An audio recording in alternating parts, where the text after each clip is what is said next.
Welcome back to Nelvel Times. இயக்குனர் Prashanth Neil இயக்கத்தில் பிரபாஸ், பிருத்திவிராஜ், ஸ்ருதிஹாசன், ஜெகபதி பாபு மற்றும் பலர் நடிப்பில் வெளிவந்திருக்கக்கூடிய படம் தான் சலார். சலார் படத்தோட கதை என்ன அப்படின்னு பார்த்தோம்னாக்க, பிருத்திவிராஜ், பிரபாஸ் ரெண்டு பேரும் சிறு வயதுலேருந்து நெருக்கமான நண்பர்கள். அப்படி இருக்கிறப்ப நம்ம ஹீரோவான பிரபாஸ்க்கு ஒரு கதை இருக்குது. பிருத்திவிராஜ் அவருக்கு வரதராஜ மன்னார் அப்படிங்கிற ஒரு அவருக்கு ஒரு கதை இருக்குது. அவரோட அப்பாவை நடிச்சிருக்கக்கூடிய ஜெகபதி பாபு ராஜராஜ மன்னார் அப்படிங்கிற மாதிரி அவருக்கு ஒரு கதை இருக்குது.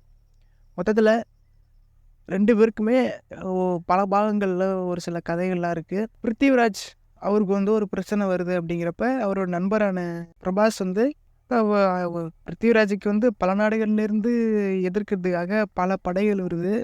கிட்டத்தட்ட ஒரு 5-6 நாடு போல் காமிச்சிருப்பாங்க. ரஷ்யன் படை, ஆப்கானிஸ்தான், ரஷ்யா, அந்த மாதிரி ஏகப்பட்ட படை, கன்னு எல்லாமே பயங்கரமான ஒரு கெட்டப்பில் அவங்களுக்கு காமிச்சிருக்காங்க. பட் ஆனால் எத்தனை கோடி பேர் எதிர்த்து வந்தாலுமே கூட வெறும் கையும் காலையும் வச்சுக்கிட்டு அவர் எல்லாருமே சுட்டு வீழ்த்துறாரு, சண்டை போட்டு ஜெயிச்சிடுறாரு.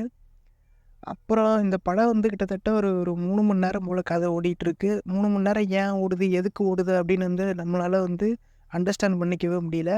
ஒரு படத்துக்கு நல்ல கதை அப்படிங்கிறது ரொம்ப ரொம்ப முக்கியம். இந்த படத்தில் பிரம்மாண்டத்தையும் பில்டப்பையும் நம்பியுமே முழு கதையும் எடுத்திருக்காங்க. பட் ஆனால் பிரபாஸ், பிருத்திவிராஜ் இங்கே 2 கதாபாத்திரமே சுமாராக தான் எழுதப்பட்டிருக்கு. பட் அதுக்கப்புறம் வர கதாபாத்திரம் எல்லாமே பெருசாக ஏதோ ஃப்ரேமில் அப்பப்போ ஒரு 50 பேரை 10 பேர் நிற்க வைக்கணுமே அப்படிங்கிற காரணத்துக்காக எடுத்திருக்காங்க.